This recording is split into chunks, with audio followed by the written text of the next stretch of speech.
இந்த வேங்கை வயல் பிரச்சனை வந்து ஒரு முடிவுக்கு கிட்டத்தட்ட வந்த மாதிரி நம்மளுக்கு தெரிய வருது சார். ஆனால் முடிவுக்கு வந்ததாக முடிச்சிட்டிங்களா? இந்த வேங்கை வயல் விவகாரம் என்பது 2 நபர்களுக்கு தமிழகத்தில் ஒரு பெரும் தலைவலியாக இருந்தது.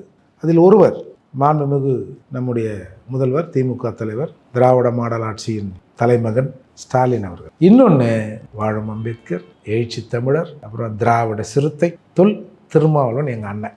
இந்த 2 பேருக்குமே இது ஒரு பெரிய நெருக்கடியாக இருந்தது. அவரை முதல்வரை என்ன திராவிட மாடல் ஆட்சின்றீங்க, அப்புறம் யாருக்கெல்லாம் அதிகாரம் மறுக்கப்பட்டிருக்கோ அவங்களுக்கு அதிகாரத்தை தூக்கி மேலே நிறுத்தத்தான் திராவிட மாடல் ஆட்சின்றீங்க. அப்புறம் வந்து இன்னொரு விளக்கம் சொல்கிறீங்க, அதாவது சமூக விடுதலையோடு சேர்த்த பொருளாதார விடுதலை தான் வந்து திராவிட மாடல்ன்றீங்க. நீங்கள் ஒரு பக்கம் இப்படி சொல்கிறீங்க. இன்னொருத்தர் உங்கள் ஆள் ஒருத்தர் சொன்னார், திராவிட மாடல்னால் திராவிடங்கிறது தமிழ், மாடலுங்கிறது ஆங்கிலம், தமிழும் ஆங்கிலமும் கலந்த என்னென்னவோ இந்த மிச்சரை கலக்கிற மாதிரிலாம் கலக்கின்னு இருந்தாங்கன்னு வச்சுங்களேன். அப்போ இவங்க 2 பேருக்குமே ஒரு நெருக்கடி.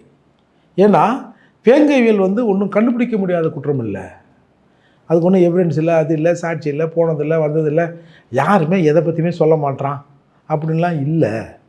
அப்போது நீங்கள் இப்போ என்னை போன்றவர்கள் பலர் அரசு இதை கண்டுபிடித்திருக்கோம், கண்டுபிடிச்சிடுச்சு, நான் ட்ரெஸபிள் அளவுக்கு இது பெரிய வழக்கு இல்லை, சும்மா ஒரு 4 பேரை கூப்பிட்டுனாலே ஏதாச்சும் சொல்லிட்டு போனான்னு சொல்லிட்டு போகிறோம்.